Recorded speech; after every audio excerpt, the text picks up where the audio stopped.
Apa dia alasannya keluar dari Islam? Kebanyakan orang yang keluar dari Islam itu cuma satu alasannya. Apa? Indomie 1 bungkus dan beras 1 liter. Coba tanya. Tapi kalau Bapak Ibu baca artikel-artikel Eropa, Amerika, orang-orang yang masuk Islam, Allahu Akbar, dari segala macam kompetensi, mereka adalah kaum jenius, kaum saintis terkenal, intelektual mereka di atas rata-rata. Betul kata beliau tadi itu. Memang orang-orang yang masuk Islam itu Ustaz kebanyakan penemu. Kenapa? Apa Ustaz mau tahu? Karena Al-Quran ini tidak semua orang Islam bisa menjelaskan.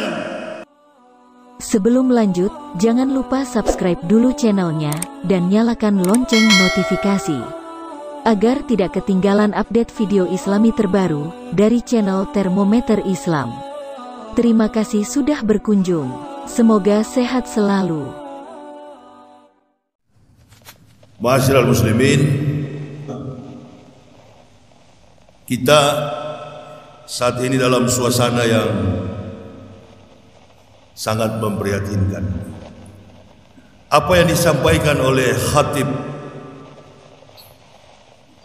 saya bisa menggaris bawahi, mengambil satu landasan pengakuan historik, pengakuan benang merahnya, sejarahnya, dalam satu kesimpulan bahwa kehadiran kita di dunia ini tidak ada lain. Makhluk yang bernama manusia hadir di dunia ini tidak ada lain tujuan kita adalah untuk mengabdikan diri kepada Allah. Amantu billahi wa bima qala Allah Ta'ala, amantu bi rasuli wa bima qala Rasulillah Muhammad sallallahu alaihi wasallam. Kalau saya bertanya kepada saudara-saudara, apa Islam itu? Saya sudah membuat satu disertasi, satu temuan. Setiap kali saya bertanya apa Islam itu, jawabannya selalu agama. Kalau saya tanya apa Islam? Agama. Kalau kita tanya kepada orang kafir, apa itu Kristen? Apa itu Hindu? Apa itu Buddha? Apa itu Konghucu? Apa itu Zoroaster? Pasti dia jawab juga agama. Ad-din, dinullah, agama Allah. Kalimat bahasa yang disederhanakan di dalam Al-Quran menunjukkan bahwa Islam bukan sekedar agama. Islam lebih daripada itu. Maka Islam tidak bisa disederajatkan dengan agama. Filosofis makna agama. Tadi kata Ustadz di mimbar, filosofis. Hal yang berkaitan dengan kompetensi, kemampuan, lobus parietal, cerebral cortex, lapisan otak besar manusia, dihubungkan dengan konteks keimanan. Apa maksudnya? Hanya orang yang berakal, hanya orang yang mempunyai kemampuan di atas rata-rata yang bisa mendapatkan hidayah di dalam Islam. Ibu bapak coba bandingkan saudara-saudaraku, orang yang murtad dari Islam dengan orang yang masuk Islam. Beberapa bulan yang lalu, Ustadz, di tahun 2020 yang silam, Presiden Prancis menghina Islam. Bahkan ada warga negara Prancis yang menghina Nabi kita Muhammad sallallahu alaihi wasallam. Kalau orang kafir menghina Islam, tentu ada sebab. Sebabnya apa? Karena di satu distrik, di satu kecamatan, di satu tempat yang ada di pinggiran kota Paris, ada masjid namanya Masjid Sahabah. Masjid Sahabah, dalam satu hari di Paris 10 sampai 20 orang mengucapkan kalimatullahi la ilaha illallah Muhammad Rasulullah. Itu yang membuat orang kafir benci kepada Islam. Bukan karena orang Islam berbuat maksiat, nggak ada. Agama Islam itu tidak pernah menyuruh umatnya melakukan perbuatan maksiat. Agama yang paling suci, agama yang paling benar, agama yang tidak ada tandingannya di dunia ini. Dinul Haq, dinul Islam. Saya buktikan kepada Bapak Ibu, saudara-saudara, kalau Islam itu agama yang benar. Saya akan bacakan sedikit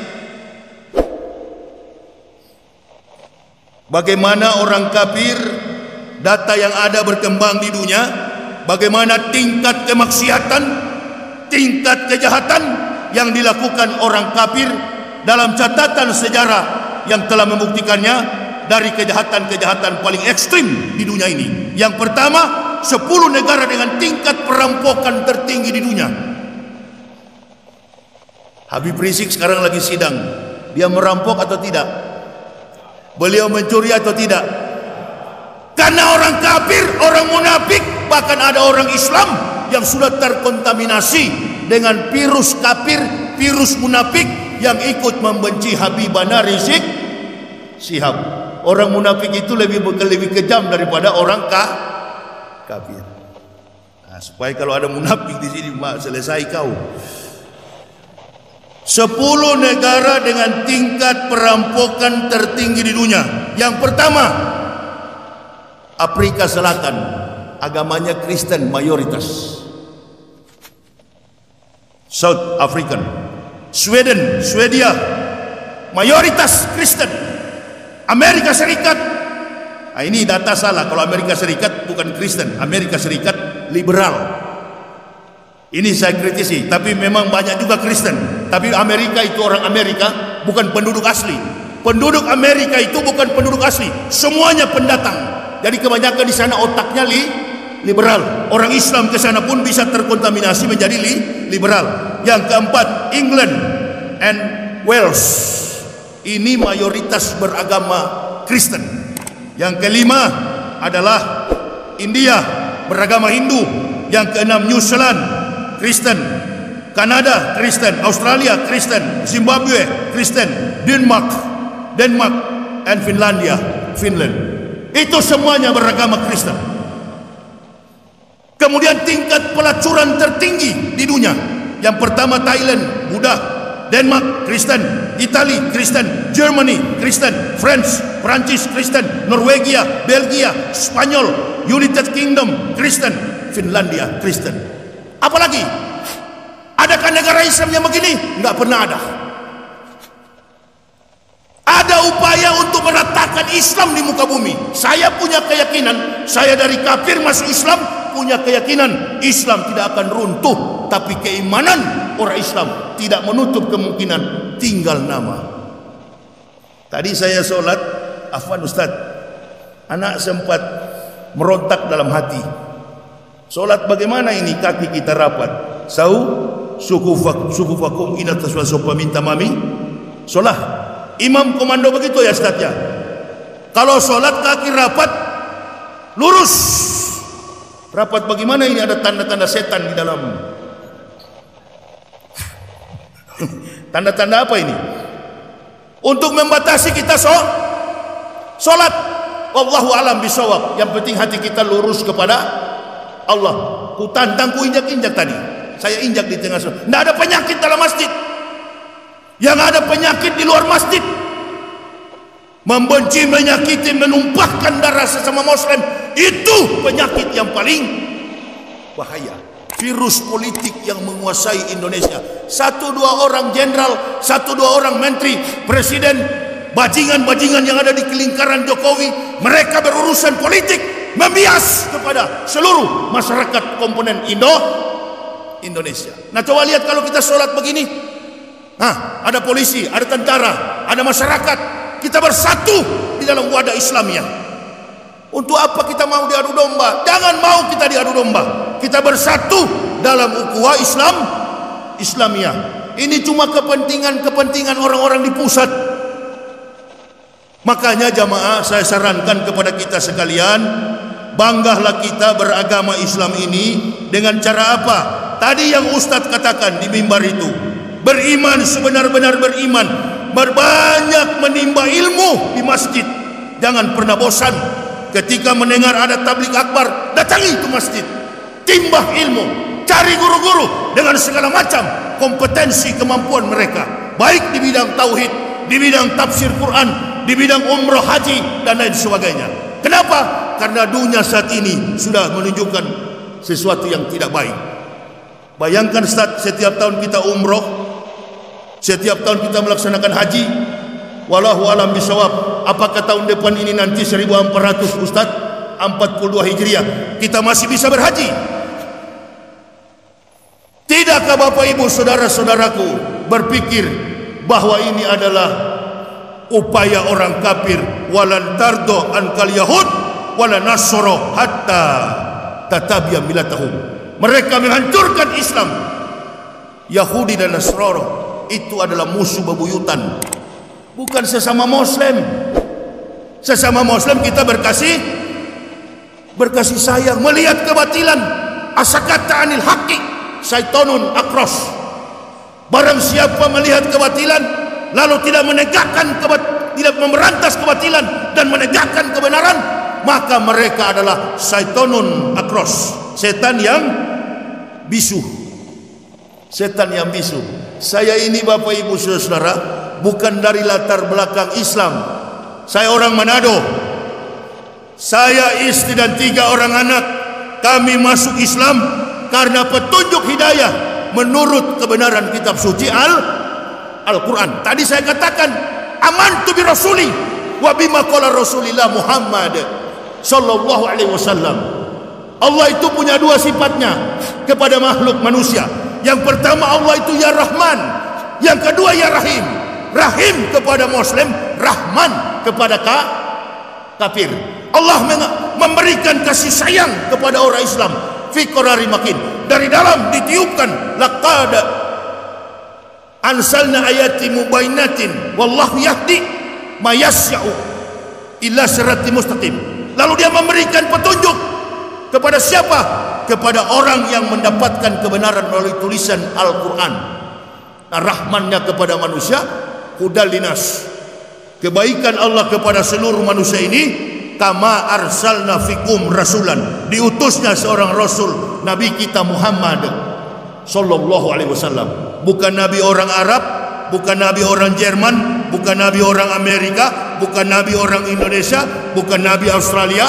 Nabi rahmatan lil alamin, Nabi bagi segenap seru sekalian alam. Saya ini orang yang mendapat Islam dari dasar kebenaran kitab suci Al-Quran.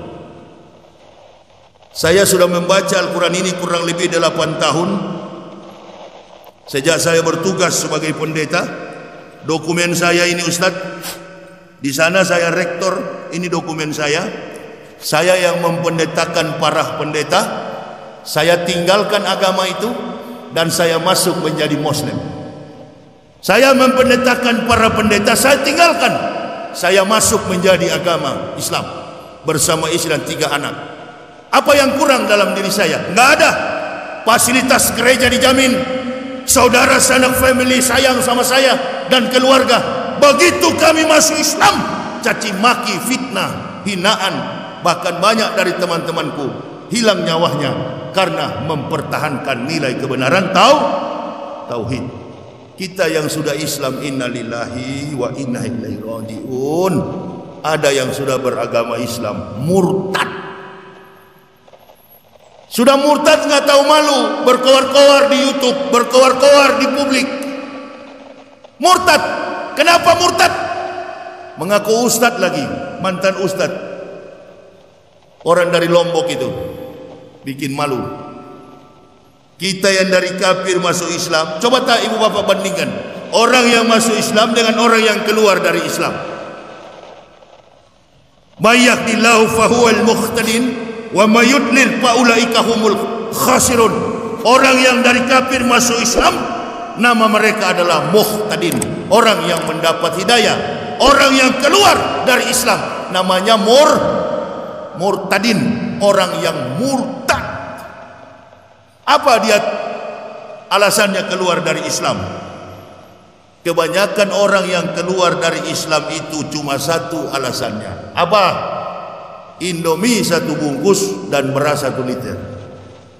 Coba tanya. Tapi kalau Bapak Ibu baca artikel-artikel Eropa, Amerika, orang-orang yang masuk Islam, Allahu Akbar, dari segala macam kompetensi, mereka adalah kaum jenius, kaum saintis terkenal, intelektual mereka di atas rata-rata. Betul kata beliau tadi itu. Memang orang-orang yang masuk Islam itu Ustaz kebanyakan penemu. Kenapa? Apa Ustaz mau tahu? Karena Al-Quran ini tidak semua orang Islam bisa menjelaskan. Lagi, karena Al-Quran tidak semua orang Islam bisa menjelaskan. Nah, orang bule, orang-orang pintar yang ada di Amerika, di Eropa, Allahu Akbar, mereka menghubungkan apa yang tertulis dalam Al-Quran sebagaimana yang mereka tekuni dalam bidang spesialisasi keilmuan mereka. Ahli botani, ahli tumbuh-tumbuhan, arkeolog, ahli sejarah, matematikawan, fisikawan, olahragawan, artis, bisnismen, dan lain sebagainya. Dengan segala macam kemampuan keilmuan mereka, mereka kemudian melihat isi Al-Quran, mengkomparasikan dengan keilmuan mereka, lalu terucap dari mulut mereka, la ilaha illallah Muhammad Rasulullah. Tanpa ada program islamisasi, tanpa ada program indomisasi. Yang murtad dari Islam, cobalah, kasihan yang murtad-murtad dari Islam, saudara-saudara kita tuh di pinggiran Gunung Bromo. Saya sering ceramah di Jawa. Saya pernah ceramah di Salatiga. Itu yang di pinggiran gunung-gunung Bromo itu, yang ada di pinggiran-pinggiran Pulau Jawa, itu biasanya agamanya sampai 3. Satu rumah Ustaz. Natal, dia Natalan. Hari Raya Lebaran, dia Lebaran. Datang lagi hari raya yang lain, agama lain, dia juga ikut-ikutan. Allahu Akbar. Padahal kita orang Islam ini belajar tentang ilmu najis. Mukopapa, mutawasito, mukolado. Najis besar, najis sedang, najis kecil.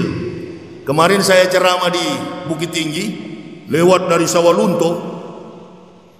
Hari Minggu saya lewat dari Sawalunto, penuh mobil dari ujung ke ujung.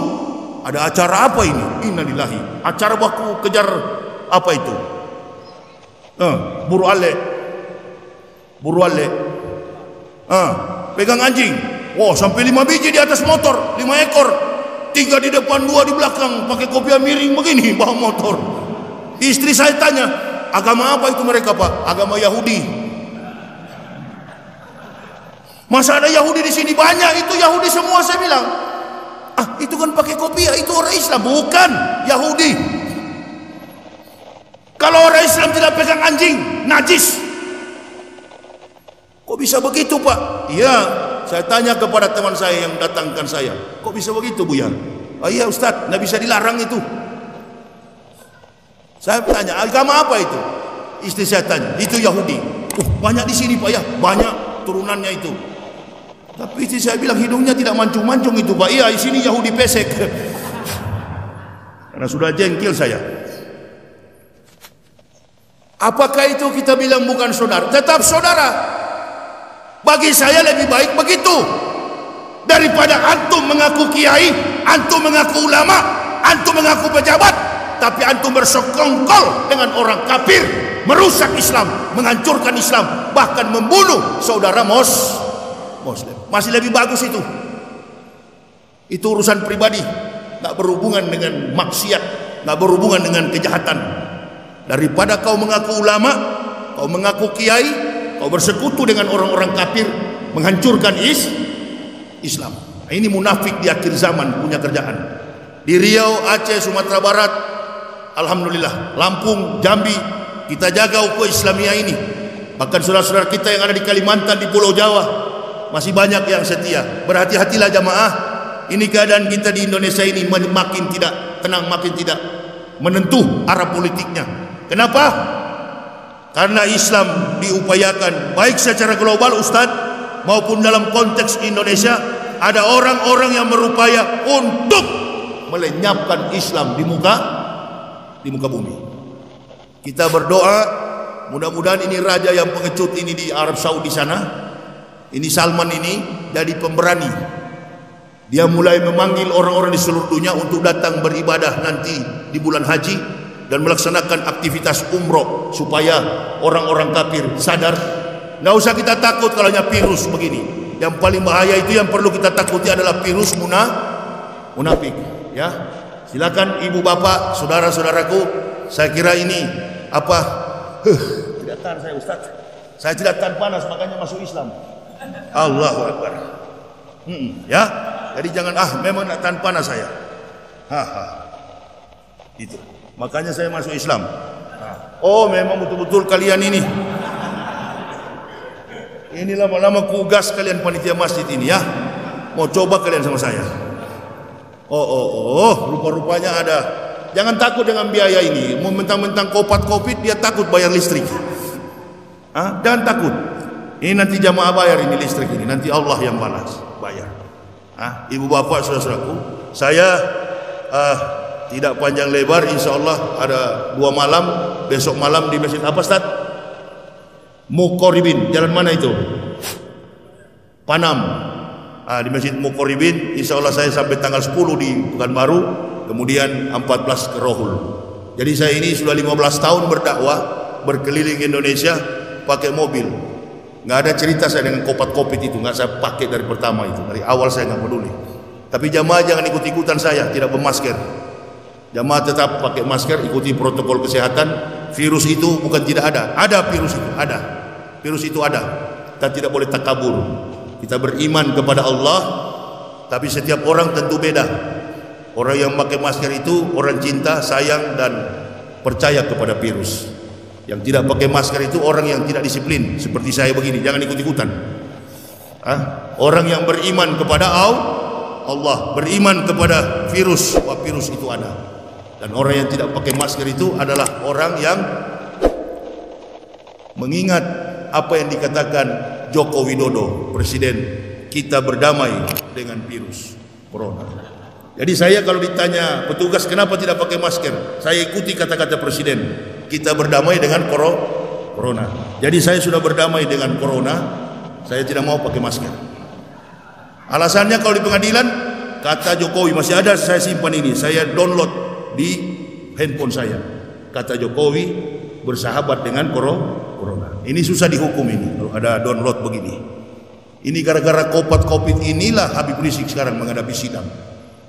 Kalau betul karena kerumunan, wah semua orang Islam masuk penjara itu.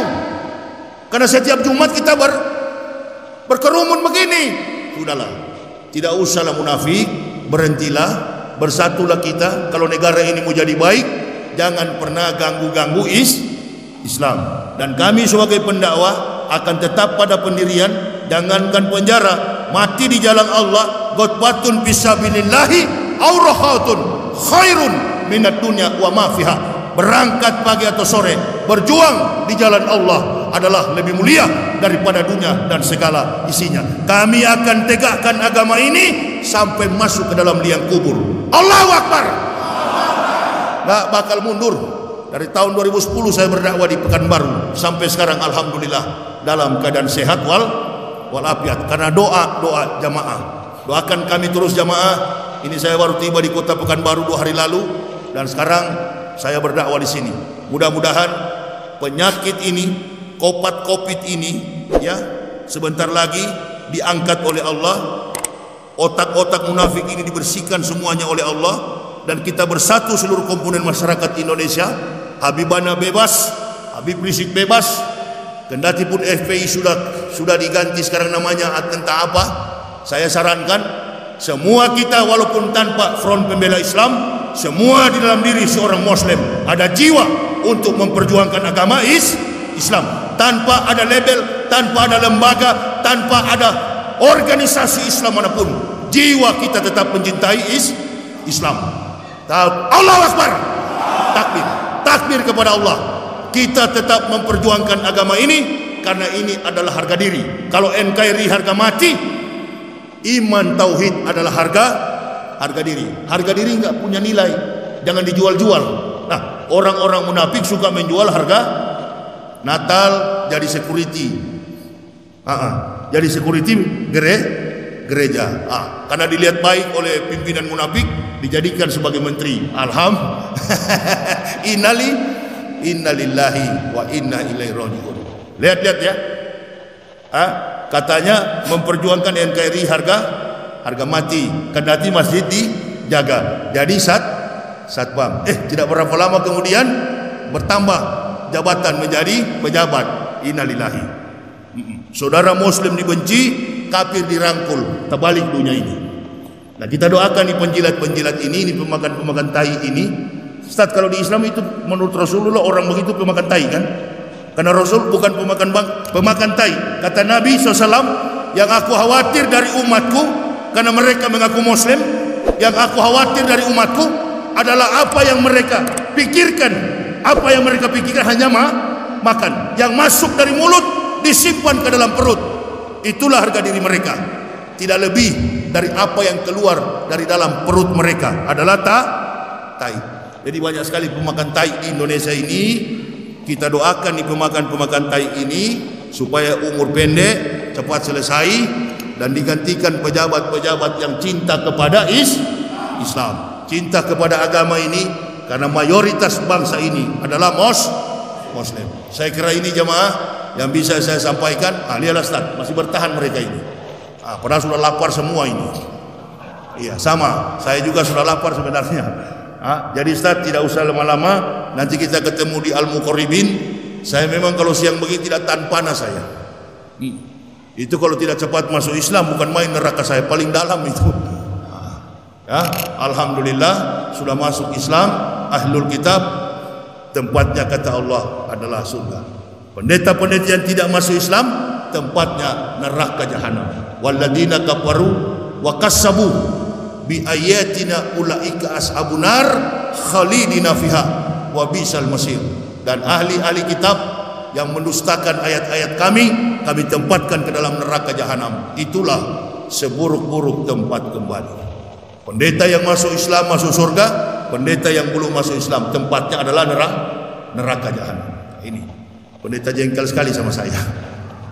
Pendeta jengkel tapi Allah senang. Itu lebih baik dibenci manusia seluruh dunia tapi dicintai Allah dan Rasul daripada disenangi manusia di seluruh dunia dibenci oleh Allah dan Rasul. Itulah kata Imam Syafi'i, cintailah ulama yang dibenci dan dimusuhi oleh kafir dan munafik, jauhilah ulama yang disenangi oleh kafir dan munafik. Saya kira itu jamaah. Untuk lebih jauhnya lagi, silakan bagi Bapak Ibu saudara-saudara, bagi yang ingin menambah wawasan keilmuan kita, ada buku saya yang berjudul Kebenaran Islam Menurut Mantan Pendeta. Ini biodata kami sekeluarga dan dokumen saya mewisudahkan para pendeta dan ayat-ayat palsu kitab suci Kristen. Bagi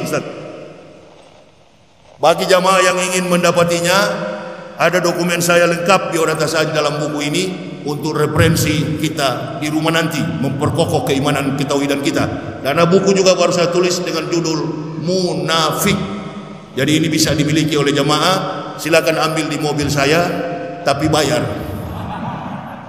Enggak, saya sebenarnya tidak mau jual itu, tapi pernah saya pakai mobil saya pakai air wudu masjid. Saya kira mobil saya bisa hidup, begitu di starter mati. Oh, rupa-rupanya keliling Indonesia harus pakai Nah itu, bagaimana cara pakai bensin? Begitu caranya. Iya. Jadi jamaah bantu saya tidak gratis. Take and give.